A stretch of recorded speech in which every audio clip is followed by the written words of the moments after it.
Okay, I just worked out number 1, and what I did was I took the weight that was given to me and whatever the reactants weigh, I added 64 plus 192, that gave me 256. The products have to weigh the same. So 152 plus question mark equals 256. So I took 152, subtracted that from 256 and got 104. The answer for number 1 is C. Question number 2, when 127 grams of copper, it's always good to circle any numbers you're given, circle or square. So it says it reacts, so it has to be talking about the reactant side. You start with the reactants, you leave with the products. So I have 127 grams of copper, so they're saying this weighs 127 grams. And then I have 32 grams of oxygen. This is 32 grams. My question is, how much copper oxide do I have? Similar to the question above, you add 127 plus 32. So the reactant side weighs 159. Therefore, the product side must weigh the same. So the correct answer would be D. It's called law of conservation of mass. However much the reactant side weighs, the total sum has to weigh the same. Question number 3. The chemical equation above shows CaO3. It heats up. Which of these statements describes the mass of the products if 100 grams of CaO3 is heated? Okay, first of all, this heat doesn't matter. It's just extra information. We do not need to know that. It wants to know the relationship between the products and the reactants. The difference in the products' masses is equal to the mass. No. The sum of products, which means the sum is the total weight by adding them in grams, is equal to the mass of this. That is a true statement. The sum of the products is equal to CaO3, the reactants. The correct answer is D. Again, this is law of conservation of mass. I'm going to skip number 4. I'm going to move to number 5. What are the correct coefficients with this when this chemical equation is balanced? So sometimes it helps if you do this on a separate sheet of paper. I'll try to do it like this. So I have 4 P's. I have 2 oxygens on this reactant side. On this other side, I have 2 P's. I have 5 oxygens. Okay, it's not even. I need to make them even. I need more oxygens over here. I could add a 2, but that would only give me 4 oxygens, and I need 5. So I'm going to go ahead and add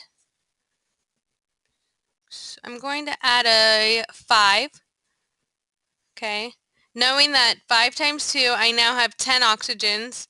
I'm just going to write 10 oxygens. Okay, and to get 10 over here, I would add a 2. By adding this 2, how many total phosphorus do I have? So 2 times this little 2, I now have 4.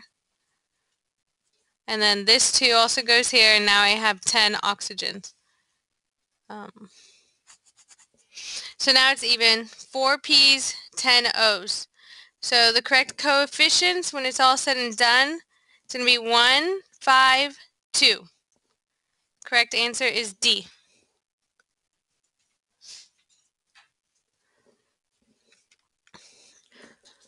For number 6, first I want to figure out if this is stoichiometry or if this is just a regular T-chart multigrams. Because I have a chemical equation, it is going to be stoichiometry. They already set it up for me, okay? If you don't know how they got this chart, you can refer back to this sheet we got a couple days ago, and whatever you start with, and then what you're looking for. Instead of always putting the number 1 by mole, you're going to use these numbers, and these are called coefficients. Step 1, make sure it's balanced.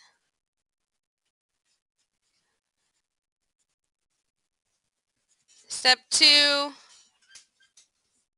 you can use the coefficients.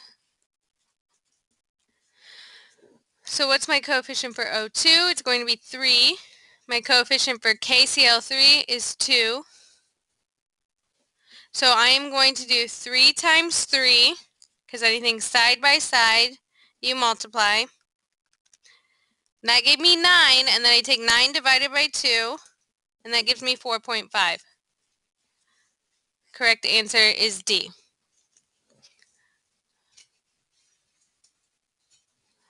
I'm going to move on to number 7. When the following equation is balanced, the coefficient of H2O. So it wants to know what goes here. So again, I need to see what I have. I have 1 Ca, I have 2 H's, I have 1 O, I have 1 Ca, I have 2 O's, 2 H's, and then 2 more H's from this side. So I'm going to add a 2 here.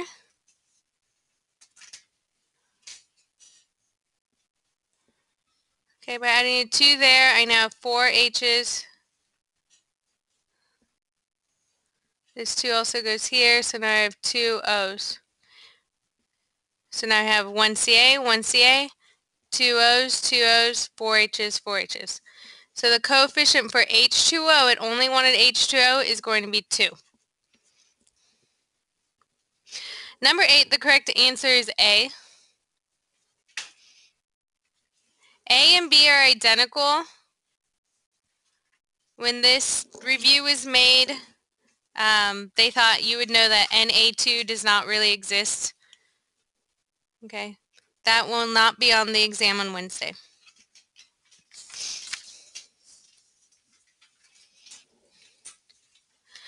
Number 9, these represent something. So it is stating that you're starting off with 2 of something. So let's say it's just 2 H's and then 3 of something. So let's say it's 3 O's. We already said the big circles are H's. So it's being decomposed, it's being broken up into this. I put 2 O's because you just have 2 little circles there. I only put 1 H because there's just 1 circle this time. And now you're supposed to balance. So on my reactant side, I have 2 H's. And I have 3 oxygens. On my product side, I have 1 H and 2 oxygens. So I need more oxygens on this side. I'm going to go ahead and add a 2. I'm going to add a 3. Because if I add 2, it'll give me 4. So now I have 6 oxygens. I need to add over here a 2. By doing that, I have 2 times this gives me 4 hydrogens in total. 2 times this, I now have 6 oxygens. I need to go back over here because now I have 4 hydrogens, so I need some hydrogen over there. I need a total of 4. I can put a 4 there. So the coefficient should be 2, 4, and 3, which is C. I'm going to skip 10. For number 11,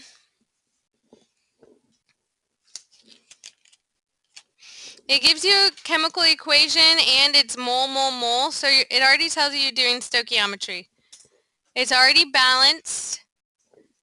There's 4 H's here, there's 4 H's on that side, 1 C here, 1 C there. What number did we start with? Without even reading it, we see 10 mole of CH4. So we just put 10 there. If CH4 is there, CH4 has to go here. And what are we looking for? How many moles of hydrogen 2? So H2. Again, we no longer just put the number 1. From now on, we're going to put the coefficients. So whatever numbers are in front of it. So for H2, it's 2. For CH4, there's nothing, so it's just 1. So it's 10 times 2, which is 20, divided by 1, and it would still be 20.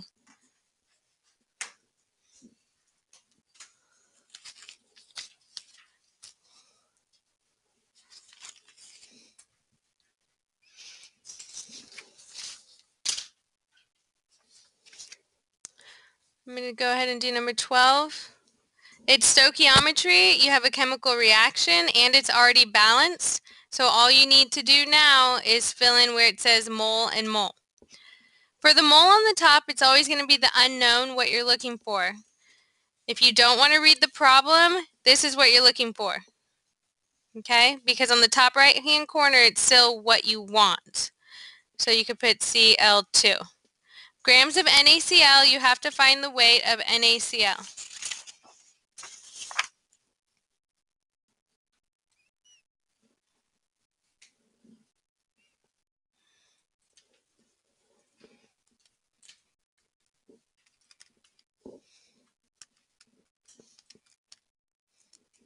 It weighs 58.3.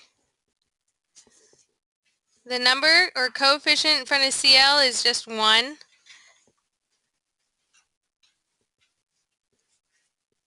1.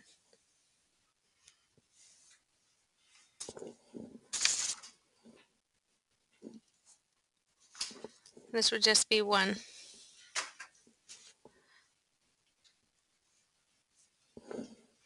So you're going to take 27 and divide it by 58.3.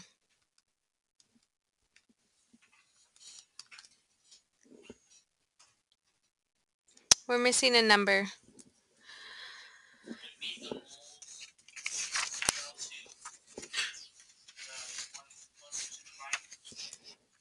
Right here, where it says 1? Okay, let me look.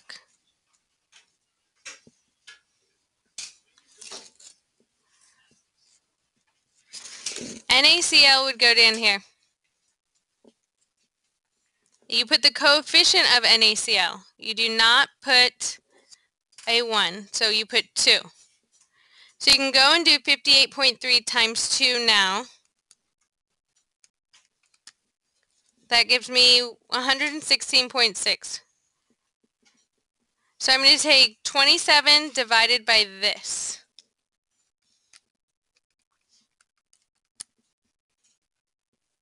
Gives me 0.231.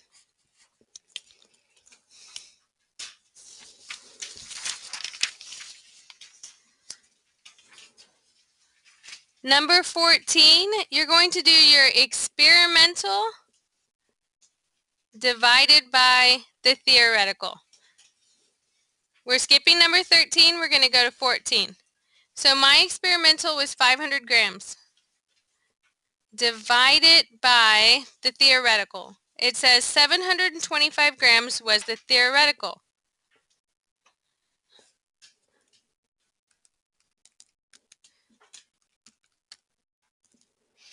.68 times 100 gives me 69%. Number 15 is very important. You will probably see it on the exam Wednesday. You will have to be able to identify the chemical reactions, single replacement, double replacement, combustion, decomposition, and synthesis. So refer back to that in your notes.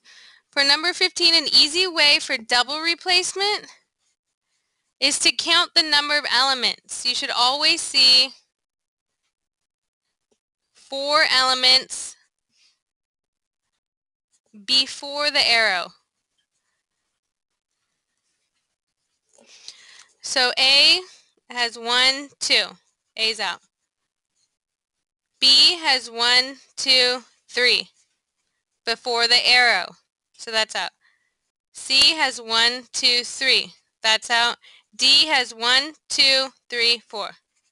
The correct answer is D. That is how you will be able to find if there's a double replacement. Number 16, this is one of the simple moles to grams or grams to moles. Just make your T-chart. Don't even read the question.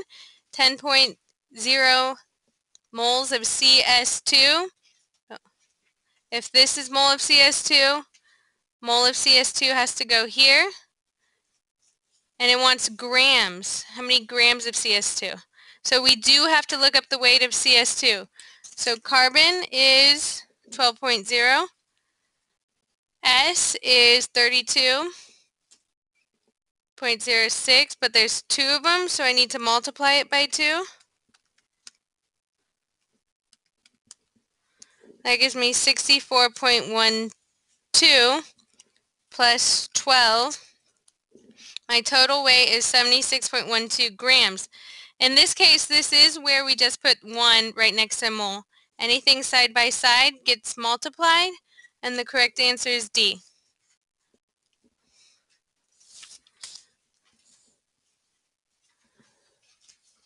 Number 17 is a very important one. If you are not understanding it after I work this out for you, please ask me before we take the exam on Wednesday. Don't even read the problem. Start with what you're given. 0.25 mole NH3. If this is mole of NH3, this is mole of NH3. How many molecules? I'm looking for molecules. Again, this is one of the ones where you'll just put a 1 next to mole. Nowhere in this problem does it say grams or mass, so I will use Avogadro's number. Anything side by side gets multiplied.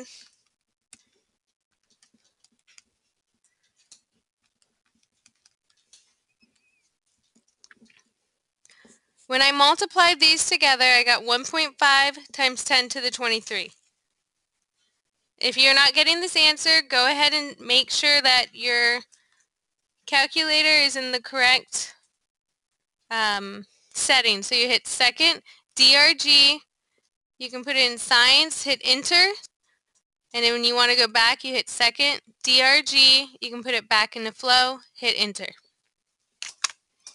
Number 18 is important as well.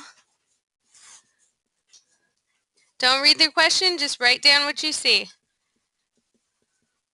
Molecules of CO2.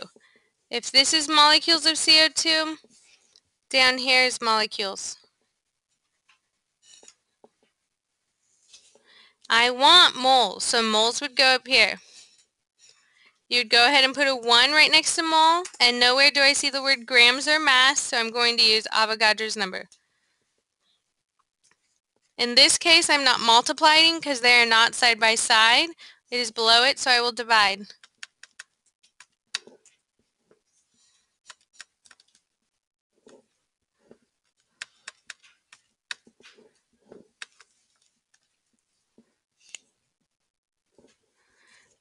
This was my original answer in the calculator.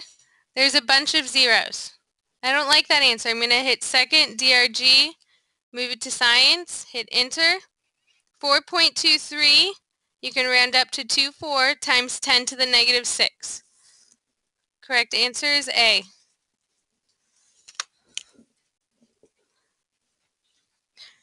I'm going to skip to number 20. Okay, when you are looking for the empirical formula, that is a long process. When you get a percentage and you go from the percent is the grams, and then from grams to moles, and the smallest number of moles you divide all your elements by. In this case, they gave us the empirical already. The question is, what is the molecular formula? You will have to do this for your exam. So you're going to start off with you need to find the actual mass of this. Okay, they gave you the formula mass. And you'll always be given 1. Okay, then you need to find the actual. So carbon is 12.01. You have 2 of them. Hydrogen is 1, and you have 5 of them. So this will be 24 plus 5, so 29. And that will be your actual mass.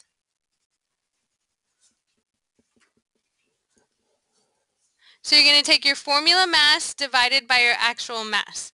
So 87.2 divided by 29. Okay, the formula is your formula mass divided by actual equals molecular formula.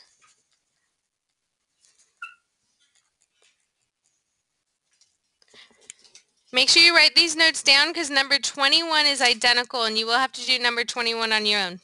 So I type that into my calculator. 87.2 divided by 29 gives me 3. So then you go back to the empirical formula they gave you, which was C2H5. Whatever number you get after this point, you're going to just multiply it. So the final answer would be C6H15. And that is A.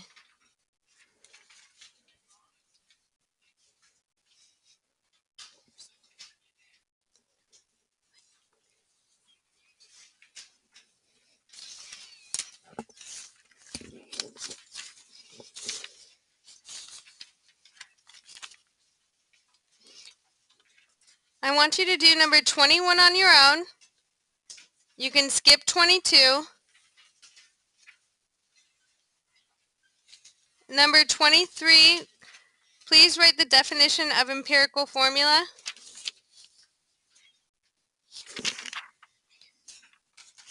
I'm going to skip to number 28.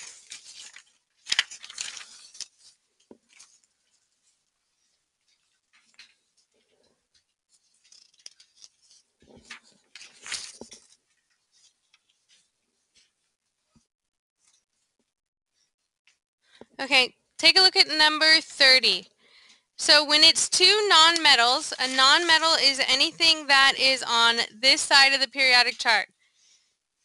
If there's 2 nonmetals and there is a little subscript, that's when you use the di, tri, penta. Okay, use the prefixes. So for number 30, it's carbon tetrafluoride. You use those prefixes only when it's 2 nonmetals. Okay? N and O, these are 2 nonmetals. So it would be dinitrogen tetraoxide. The very last one I'm going to explain to you is number 32. You see a picture. Okay, a limiting reaction is when you run out of something. So if I'm making s'mores and I have 6 chocolate bars but only 4 marshmallows, the limiting reagent would be the marshmallows. That's what's going to stop the reaction or my process of making s'mores. It's because I ran out of marshmallows. So that's what's limiting it. So if you look at the picture, the whiter ones, these are the H2s, and then these darker ones are O2s. Okay? If you look over here, I still have O2s left. They're ready to go. Which one was the limiting reagent? It's going to be the H's. The limiting reagent would be H2. Please make sure that you'll know how to identify a combustion reaction. The product must be CO2 and H2O. Always, always, always, no matter what, the product will be CO2 and H2O. Synthesis, you're making something, so it's A plus B equals AB.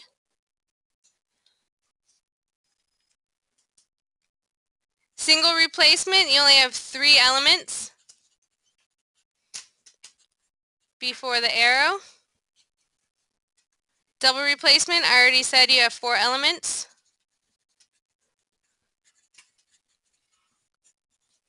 Decomposition, you're breaking something up, so it's AB equals A plus B. The single replacement is when you use the activity series. If something is not higher than something else, the reaction will not take place.